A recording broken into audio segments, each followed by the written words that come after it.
Երեք խնդիր, որ պետք է կարողանանք լուծել, սա ավելի շատ մեր խնդիրն է ու միասին պետք է անենք։ Առաջին ընտրողների ցածր պասիվությունը։ Այս ամենակարևոր հարցերից մեկն է։ Մենք ինչի ենք նաև սուր ընդունում, երբ որ այս ընտրությունների դեմ շարունակ խոսում են։ Ընտրություններով հնարավոր չի բան փոխել, հնարավոր չի հաջողության հասնել, որտեվ եթե դու դա շարունակ ասում ես, շատ ընդդիմադիր մարդիկ այլևս ընտրության հետ հույս չեն կապում, մոտիվացիան կորցնում են։ Իսկ եթե իշխանության վերարտադրվելու ամենալավ հնարավորությունն ու պայմանը նա է, որ Հայաստանի Հանրապետության քաղաքացիները չգնան։ Ինքը կարողանա իր վարչական ռեսուրսներով, փողով, կեղծիքներով, այդ փոքր ձայներով վերարտադրվի, ոնց որ դա արեց Երևանում։ Ընդհանուր ընտրողների կարծեմ 9%-ն է մասնակցել, ճիշտ եմ, չի ասում։ Հա 9%-ը ԿՊ-ի ընտրել, բայց մասնակցել է 28%։ Այսինքն, եթե մի քիչ ավել մասնակցեր, բացառվում էր, որ կարողանային։ Որովհետև քիչ ընտրողների դեպքում ինքը իր մոբիլ զանգվածով, պետական, վարչական ռեսուրսներով կարողանում է որոշակի քվե ապահովել։ Հետևաբար, Ժորժ ջան, շատ կարևոր է ընտրությունների բարձր մասնակցությունը։ Եվ երկրորդ հարցը, որ ձայները չփոշիանան։ Մենք հիմա շատ հստակ ու բաց ասում ենք։ Այն ընդդիմադիր ուժը, ով գիտի, որ ինքը չի կարող վստահորեն հաղթահարել շեմը, բայց առանձին գնում է մասնակցել, ինքը անկախ իր կամքից իշխանության ջրաղացին ջուր է լցում։ Որովհետև ինքը վերցնում անդիմադիր ձայները, փոշիացվում է այդ ձայները ու անցնում իշխանության ընտրություններից հետո։ 21 թվականի ընտրություններին Ժորժ ջան, ինքը հավաքել է 53%, բայց 20%-ից ավել ձայն ընդդիմադիր փոշիացել է եւ իշխանությունը ունեցել է սահմանադրական մեծամասնություն։ Այսինքն 56-7 падգամավորի փոխարեն ունի 71։ Հետևաբար շատ կարևոր է, որպեսզի այն փոքր ուժերը, ովքեր գիտեն շեմը չեն հաղթահարելու, չգան այդ ընդդիմադիր ձայները վերցնեն, փոշիացնեն։ Կամ պետք է ներառվեն խոշոր բլոկներում, կամ միավորվեն իրար, որ կարողանան շեմը հաղթահարել։ Հետևաբար այս 3 խնդիրը, որ ընտրողների ակտիվություն, ձայները չփոշիանան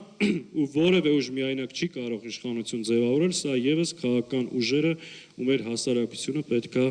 նկատի ունենա։ Հիմա տեսեք, ընտրությունների հետ կապված, այո, Ժորժ ջան, շատ է խոսվում, դուք էլ եք տեղյակ, մի քանի խնդիրներ կա, որ ունենք, պետք է նկատի ունենանք։ Այո, չի բացառում ինքը փորձի որոշ ուժերի չգրանցել, սահմանափակել նրանց մասնակցությունը, որովհետև այս ընդդիմադիր դաշտում որևէ խոշոր բլոկ եթե մի կողմ դնենք, բավականին դժվարանալու է։ Այս իշխանությունը այս քայլը անելու է։ Փորձելու է նոր ձերբակալություններ, բռնաճնշումների նոր ալիք անել։ Այս մեր համար 7 տարի դրա մեջ ենք, բայց ինքը մշտապես վերարտադրվելու համար այս գործիքից օգտվելու ու շարունակելու օգտվի։ Մյուս այդ կեղծիքների հարց, ինքը փորձելու, այո, պետական, վարչական ռեսուրսը ամբողջությամբ օգտագործելու է, որ կարողանա իր վերընտրությունը ապահովել, ու մյուս բանը հաճախ որ ասում են, որ պարտվել իշխանություն չի տա։ Այստեղ մեր մոտեցումը շատ հստակ է, գլուխը պատին կտա։ Եթե մենք կարողանանք ու այլ տարբերակ չունենք, պետք է միասին դա անենք։ Հասնենք նրան, մեր ժողովրդին բացատրենք, տանենք տեղամաս, կազմակերպենք, քվեարկենք, մենք ձեզ վստահեցնում ենք, որ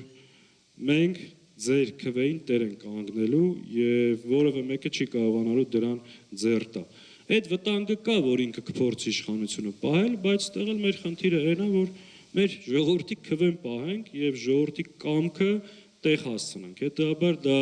քաղաքական ուժերի խնդիրն է, այո, որ հիմիկվանից նկատի ունենան եւ թույլ չտան։ Պետք է իրականում ընտրությունները վերահսկող համակարգ ստեղծվի ու ստեղ որևէ մի ուժ առանձին չի անելու։ Մենք գիտեք քաղաքական ընդդիմադիր դաշտի ուժերի հետ հիմա շատ ակտիվ քննարկումների մեջ ենք, որ ընդդիմադիր ուժերը անկախ նրանից ով իշ բլոկով է մասնակցելու, ինչ է անելու, բայց ընտրությունների օրինականությունը հսկելու հարցով համագործակցենք ու այդ մեխանիզմները ստեղծենք։ Երկրորդը ընդդիմադիր դաշտում հիմա շատ ակտիվ քննարկում կա, որ անկախ նրանից ով ինչ տարաձայնություն ունի, բայց մի շարք կարևոր հարցերի շուրջ պետք է համագործակցել ու կոնսենսուս ունենալ, ու ստեղ մենք պետք է հասնենք նրան, որ բոլոր ուժերը այս գլխից հայտարարեն, որ որևէ պարագայում իշխանությունները չեն համագործակցելու։ Այսինքն ունես չստացվի, որ ընդդիմադիր դաշտի ձայներ վերցնեն ու հետո պարզվի այլ բան։ Մենք նաև զուգահեռ փորձում ենք արտաքին աշխատանք իրականացնել, այստեղ շատ դժվարություններ կան, բայց Հայաստանի իրական վիճակը ներկայացնելու ու այլընտրանքը ցույց տալու ուղղությամբ։ Եվ ամենակարևորը,